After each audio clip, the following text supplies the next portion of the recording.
என்னுடைய தமிழ் உறவுகளுக்கு வணக்கம். இன்றைக்கு ஒரு சந்தோஷமான விஷயம் சொல்ல போகிறேன். ஏனென்றால் நேற்றையோட 103வது வீடியோ நான் வெளியிட்டிருக்கிறேன். 103 வீடியோன்னு சொல்லதை விட 103 மெசேஜ். இந்த மெசேஜ் ஒவ்வொன்றிலையும் ஒவ்வொரு அர்த்தம் இருக்குது. இதை நீங்கள் வடிவாக ஆறுதலாக அதை கேட்டு அதன்படி நடந்தீங்கன்னு சொன்னாலே உங்களுடைய வாழ்க்கையில் அநேக பிரச்சனையிலிருந்து நீங்கள் வெளியில் வரலாம். ஒரு அமைதியான குடும்பத்தை நடத்த முடியும். சந்தோஷமாக வாழ கற்றுக்கொள்ள முடியும்.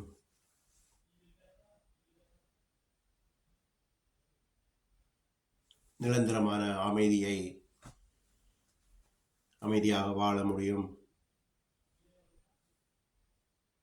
ஒவ்வொரு வீடியோவிலையும் ஒவ்வொரு மெசேஜிலையும் ஒரு அர்த்தம் உண்டு. இது ஒவ்வொன்றும் உங்களோட வாழ்க்கைக்கு தேவையானவைகள்.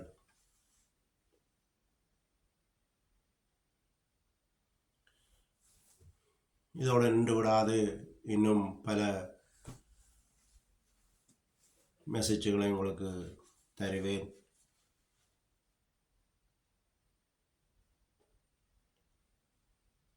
ஒவ்வொரு குடும்பமும் என்னுடைய குடும்பங்கள். ஒவ்வொரு குடும்பமும் கடவுளுடைய பிள்ளைகள். எனவே ஒவ்வொரு குடும்பமும் பாதுகாப்பாக அமைதியாக வாழ வேண்டியது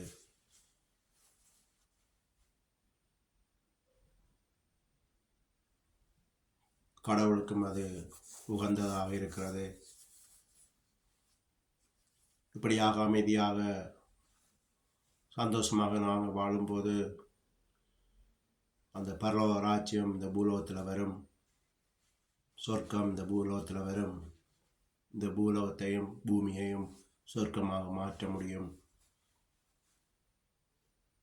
இதுவே கடவுளுடைய சித்தமாக இருக்கிறது. முதல் மனிதனை கடவுள் படைக்கும்போது அவர் அந்த சொர்க்கத்தைத்தான் பூலோகத்தில் உருவாக்க நினைத்து அவர்களை படைத்தார்.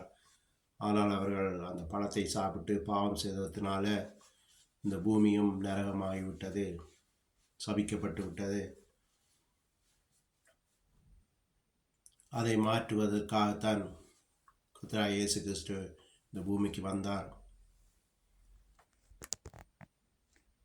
வந்து அவர் தன்னால் முடிந்த உபதேசத்தை செய்துவிட்டு போனார்.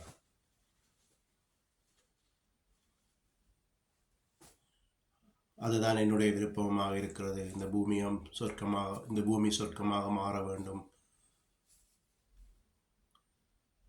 நோய் நொடி இல்லாத உலகமாக மாற வேண்டும். கவலை துன்பம் இல்லாத உலகமாக மாற வேண்டும்.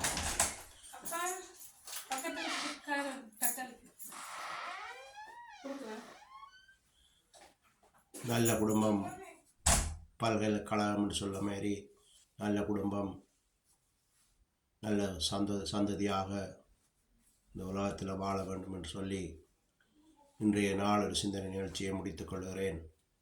நன்றி, வணக்கம்.